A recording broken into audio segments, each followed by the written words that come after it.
খ্রিস্টান হইলে কফিনে, মুসলিম হইলে কাফনে, হিন্দু হইলে চিতায় পুড়ে ছাই।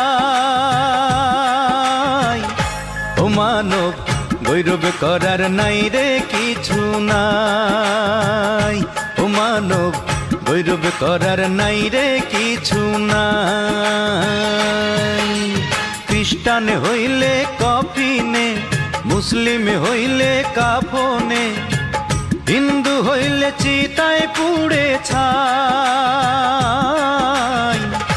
ও মানব গৌরব করার নাই রে কিছু নাই, ও মানব দুই দিনের এই দুনিয়াতে গৌরব করার নাই রে কিছু নাই।